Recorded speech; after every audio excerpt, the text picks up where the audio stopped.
All over the world, we get to see these tour trucks flying in and out of tour events. Normally they're very large, they sometimes have offices, they're like mini factories actually, and at the Open some of them even had accommodation attached.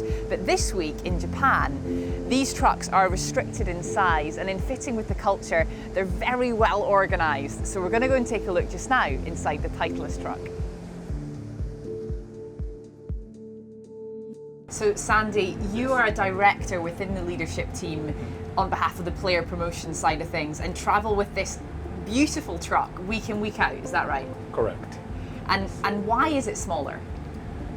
First, under the Japan Tour regulation, we are not allowed to make it anything bigger than this size as a truck. Yeah. So we have to work within this limited size to make up, storage places, workshops, and relaxing spaces where the players can sit and discuss. Yeah, it's extremely well organised. Do you have to be very disciplined about what can and can't come on here? Yeah, when we first developed this truck over 10, 12 years ago, we had to work out some ideas to see what really we need, what we want. So this is how we eventually came up with. Half the space with loads of golf balls in the drawers, headwears and gloves in there. Show me some of the key features within the truck. Yeah, sure. Here we have all the golf balls. Let's see. So even the drawers are smaller. I mean, you're so used to seeing the big drawers that you get on these massive trucks, but everything's so much cuter and neater, isn't it? It's brilliant. Each So the drawer players come holds in. 24 dozen golf balls.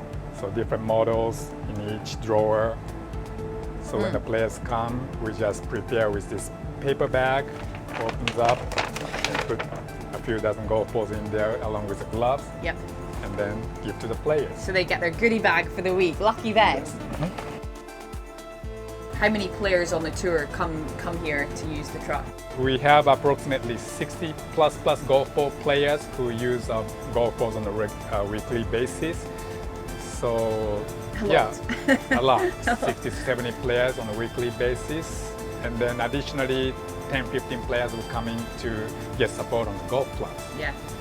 So let's take a look through there then. Sure. So we've obviously got all the accessories, which are very important.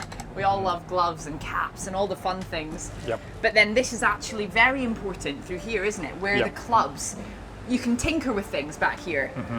Yep, players, we have basically 3 to 4 people working in here, building and adjusting golf clubs, wedges and putters. And here's an area for the putter. Our putter rep Rocky does all the jobs in here. Okay. Yeah. Very important. You've got to get the swing putter weight and lie and loft gauge for the Scotty Cameron putter. Yeah. Yep. That's great. And then over here we have the club build space. Right. And we have heads and grips down here.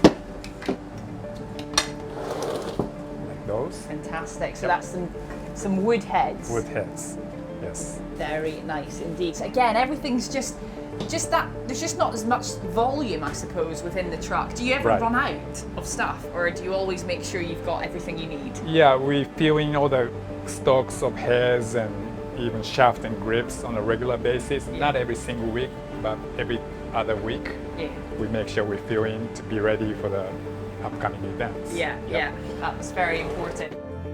And here's a drawer where we store all the wedge heads. And wedge heads. And you've got the personalization machine as well, because I know there it is over there. You can make these wedge heads very personal to the players' requirements. Yep. Which is great. And in Europe, where we were recently, we were able to see the machine that they use. But it's like you've got everything in here. There is no stone left unturned. It's just a little bit smaller and a little bit more well organized in order that you can utilize the space that you've got in here. Yep. Yeah, we always work our best to, work as efficient as possible from every aspect, from golf balls to the golf clubs, even the shoes. We don't store them on a regular basis, but players sometimes come up to replace the spike threads on the sole, and we have the spikes in the other room as well. So I think we have everything here. And do you find, is it anything to do with the Japanese culture that this is smaller, or is it just the restrictions on the tour? On this tour, it's just a restriction. Yeah. Yeah. Because this is my first time being here in Japan, Okay. and I've just noticed that everything seems to be a little bit smaller and just very well organized and very efficient, like you were saying. So I guess this truck's a good reflection of that as well. Yeah. Maybe it's right. Culturally, we live in a small country Yeah. with a lot of people, more populated countries. So I think you're right. Yeah. Great. Well, Sandy, it's been great to see inside this truck. It's absolutely beautiful. Thank you. Thank you very much.